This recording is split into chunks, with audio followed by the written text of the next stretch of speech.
La radio des Français dans le monde. Un Français dans le monde, le podcast. Vous avez le choix, rester dans un petit village de 5000 habitants en Ardèche, avec le petit bruit de la rivière qui coule en arrière-plan, ou se retrouver dans une grande ville du Canada. Nous sommes à Toronto avec notre invité, Astrid Moulin. Ah bah, dis donc, dans ton nom, il y a aussi encore un petit peu de l'Ardèche qui traîne. Astrid, bonjour. Bonjour. Oui, c'est vrai que rien qu'avec mon nom de famille, en général, on peut avoir une idée d'où je viens. C'est ça. Tu es sur notre antenne aujourd'hui grâce à l'ambassade du Canada en France qui m'a donné tes coordonnées. Tu es blogueuse.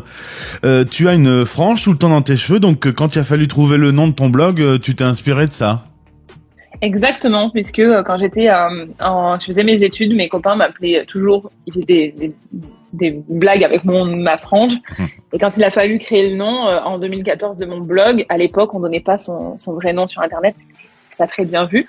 Et donc j'ai joué avec ce frange à Toronto, Fringe Into. Voilà, Fringe Into, on va en parler dans un instant. Si tu veux bien, on recommence par le début avec l'Ardèche, les études à Montélimar et à Valence. Tout était fait pour que tu fasses ta petite vie en France. Tu es commercial dans une grande boîte, le train-train, etc. Puis un jour, tu te dis, bah c'est bien, j'ai appris l'espagnol. Je suis un peu nul en anglais, faudrait peut-être que je me perfectionne. Et tu te lances dans un PVT. La période galère du PVT, programme vacances-travail. T'as pas vraiment envie d'aller en Nouvelle-Zélande ou en Australie, c'est trop voyage. Tu voulais plutôt aller découvrir un peu le business. Tu choisis Toronto, mais c'était pas simple. C'était pas simple parce que en 2014, pour obtenir le PVT, alors dans d'autres pays c'est beaucoup plus simple parce que y a moins de demandes, mais le Canada c'est le moment où ça commence à exploser. Les places sont limitées et il faut, en fait c'est premier arrivé premier servi avec des serveurs sur Internet qui n'ont pas supporté la demande des Français et donc tout crash. Et là je me dis ça va être beaucoup plus compliqué que ce que j'avais anticipé. Finalement, tu obtiens ce PVT, tu pars pour une année, tu apprends l'anglais, tu t'amuses bien, tout se passe bien, mais bon, le PVT c'est 1 an, donc tu dois rentrer, retour en France, mais là tu te dis, j'ai encore envie de Canada, donc la possibilité de refaire 2 ans, puisque les règles ont changé, tu te réinscris, et la deuxième semaine, bim, tiré au sort, ça c'était le destin. Et là je le vois comme un signe, et je me dis, bon, je suis supposée être là-bas, allons continuer cette aventure et puis on verra bien où ça nous mène. Et donc, après quelques mois, j'ai décroché un emploi qui me faisait vraiment vibrer. J'étais vraiment très contente et je me suis dit, bon bah c'est un autre signe, je suis supposée prolonger. Et donc, on a passé du PVT à la résidence permanente. Alors, la résidence permanente, un boulot dans les réseaux sociaux d'un stade de la NBA. T'adores ça, ça se passe très bien. Et puis un matin, t'arrives, on te dit, merci, j'ai plus besoin de vous. Exactement, parce que à c'est l'américaine, la vie quoi. en Amérique du Nord. C'est vraiment ça, ce qu'on voit dans les films, ça arrive en vrai. Vous arrivez, on vous dit, il faut aller au bureau des ressources humaines.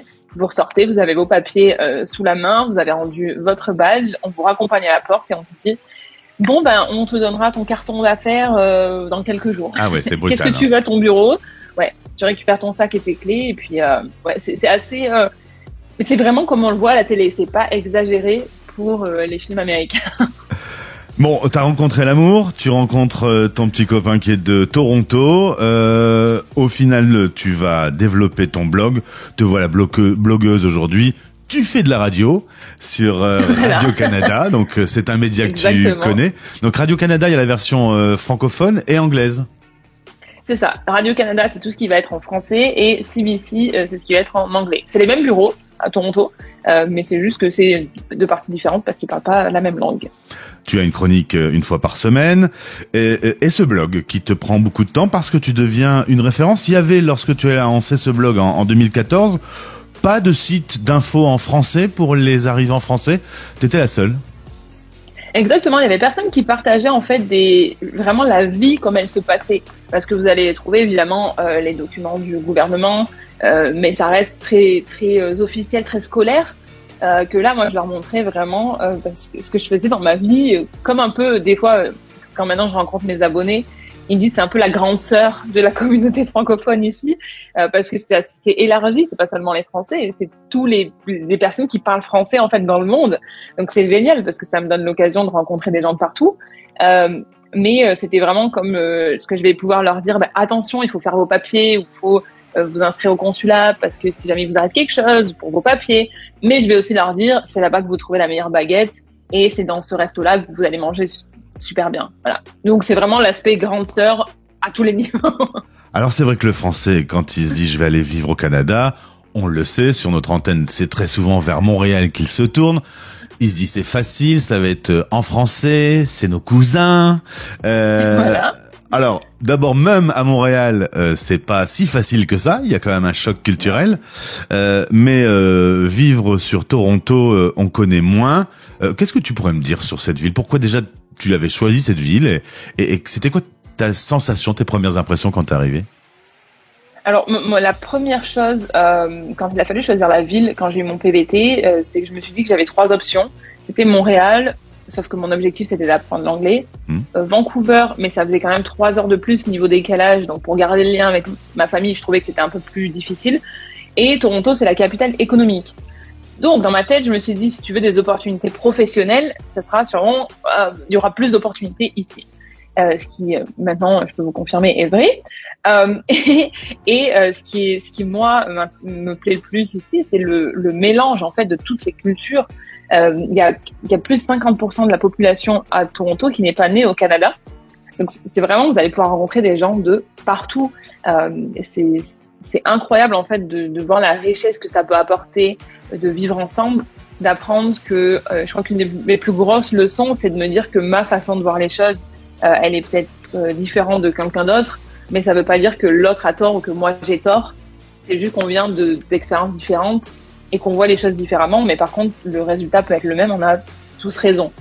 Et ça aide, ça m'a beaucoup aidé aussi dans l'empathie, dans comprendre qu'on vient pas tous du même endroit et qu'on n'a pas tous les mêmes attentes, qu'on n'a pas tous la même définition de certaines choses.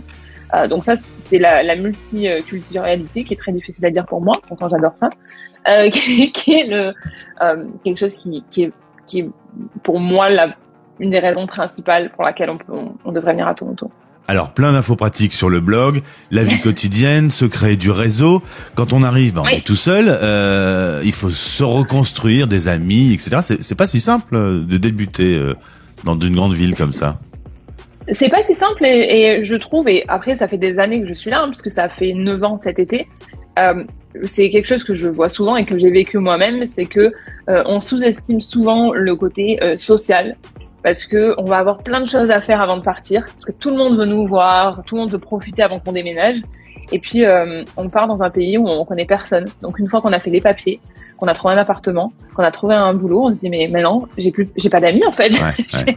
Comment on se fait des amis? Parce que mes amis dans mon pays d'origine, je les ai faits à l'école où c'était plus organique. Et là, comment je force un peu les choses pour trouver des gens avec qui faire des choses, quoi. Alors, c'est devenu une référence. T'envies, c'est quand même... Ouais, j'ai plusieurs... ça m'a apporté énormément d'opportunités professionnellement. Ça, c'est clair.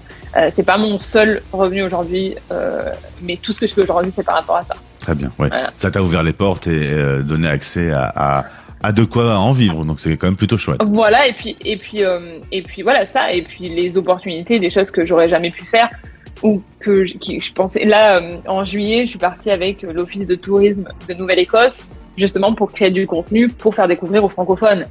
Ça, c'est des opportunités qui sont aussi incroyables de voir qu'on peut, à partir d'un blog qu'on avait créé à la base pour garder comme un album photo, de voir aujourd'hui qu'on peut aider des gens, qu'on peut leur ouvrir des opportunités. Enfin, ça, c'est vraiment, ça a dépassé beaucoup plus que ce que j'avais imaginé. Ouais, parce qu'au début, en 2014, c'était principalement un peu garder le lien avec la famille qui était en France. T'avais pas imaginé que ça deviendrait comme ça une référence sur Toronto. Jamais imaginé que j'allais pouvoir aider d'autres personnes.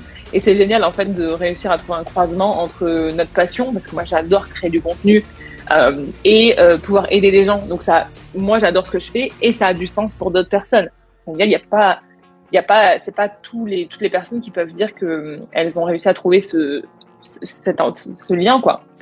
Mais dis donc, Astrid, le petit bruit de la rivière d'Ardèche s'éloigne. Si j'ai bien compris, tu étais maintenant de nationalité canadienne. Depuis janvier dernier, je suis officiellement française et canadienne. Alors, je précise française et canadienne parce que j'ai souvent la question. On me demande si perd pas la nationalité française, ouais. Non, alors non, on perd pas, on peut avoir les deux, ce qui est génial puisqu'il y a beaucoup d'accords entre la France et le Canada. Et donc, je suis officiellement française et canadienne. J'ai pris l'avion il y a quelques semaines pour revenir de France et dans l'aéroport, il aurait fallu me voir à tenir mes 2 passeports très fièrement. J'avais envie de les montrer à tout le monde tellement j'étais fière. C'est une étape incroyable. C'est incroyable. Et alors, quand tu es à Toronto, tu accueilles les Français qui viennent s'installer là-bas. Et quand tu es en Ardèche, tu viens avec ton copain et tu fais guide de ce qu'est la France. C'est ça. C'est ça. Et il est tombé amoureux de la France. Il adore la France. Et c'est aussi pour toutes les personnes qui écoutent et qui peut-être déjà se disent que c'est compliqué d'être dans une relation avec un local quand on déménage dans un pays. C'est hyper enrichissant. Et quand on le ramène dans notre pays et qu'on le fait goûter il adore tous les plats, tous les vins que ma famille adore lui faire goûter. Et pour surtout avec le Canada, qui est un pays qui est pas vieux, pour lui de découvrir la France, il me dit mais regarde comme c'est vieux, c'est de l'histoire, ça tient encore. Voilà, il est passionné par ça. Et ça, c'est aussi, je veux dire, d'avoir cette opportunité-là, de rencontrer quelqu'un qui apprécie autant mon pays d'origine. Je suis hyper reconnaissante parce que c'est pas le cas de tout le monde. Donc ça, c'est vraiment très, très, très reconnaissante. Astrid, ma toute dernière question. On en a parlé un petit peu juste quand on s'est retrouvés pour préparer cette interview. Ça fait presque 10 ans que tu as quitté la France. Elle change un peu, la France, en ce moment. Quand tu reviens, tu te dis donc, mais qu'est-ce qu'elle a? Elle est malade, elle est pas en forme, elle boude. C'est vrai qu'on sent un gros décalage et le fossé se creuse parce que forcément... on n'est pas toujours connecté à tout ce qui se passe au quotidien et on le vit pas aussi parce que quand on y va en vacances, on est comme un touriste. Malgré que ce soit ma vie, moi je paye pas mes impôts là-bas, j'ai pas besoin de travailler là-bas, donc il y a un gros décalage et c'est vrai que des fois ça pas qu'on se pose des questions, mais déjà, je suis très très fière d'être française, j'adore ma culture, mais c'est vrai qu'il y a un fossé qui se crée au niveau de la mentalité, même la façon de voir les choses. Et puis il faut dire honnêtement que travailler au Canada, pour avoir travaillé en France, je préfère travailler au Canada parce que je trouve qu'il y a un peu plus de collaboration que ce que je pouvais trouver en France. Donc voilà, on sent le décalage. Et je souhaite juste à tout le monde qui se sente mieux et que ça aille mieux, c'est parce que ça fait toujours mal au cœur. On est un peu tendu ces dernières années. De toute façon, l'actu le montre, on le sait. C'est ça. On le constate. Ouais. C'est bien comme ça. Toi, tu rentres à Toronto et puis t'es heureuse. Ouais, moi je suis contente. C'est le meilleur. Enfin, c'est le meilleur des deux mondes. C'est le meilleur des deux mondes. Ma bonne culture française, j'en suis hyper fière. Et ça, je le répète parce que souvent, on pense que quand on habite loin, on n'est pas fier, mais on est fier et on est autant les uns que les autres. On est les ambassadeurs de la France, à dire aux gens mais allez-y, mais allez en vacances en France, c'est beau, mais n'allez pas qu'à Paris, allez dans les petits villages. Et on est les ambassadeurs parce qu'on a un pays merveilleux. Donc c'est pas parce qu'on habite loin qu'on n'aime pas notre pays. Ce sera le mot de la fin. Le lien pour découvrir ton blog est dans ce podcast si vous allez vous installer là-bas. Passage obligé. Merci Astrid. Merci beaucoup pour ton accueil. Vous écoutez Les Français parlent au français, parrainé par Bayard Monde. Bayard Monde, c'est une équipe de 30 délégués présente sur 5 continents pour vous abonner au magazine Bayard et Milan.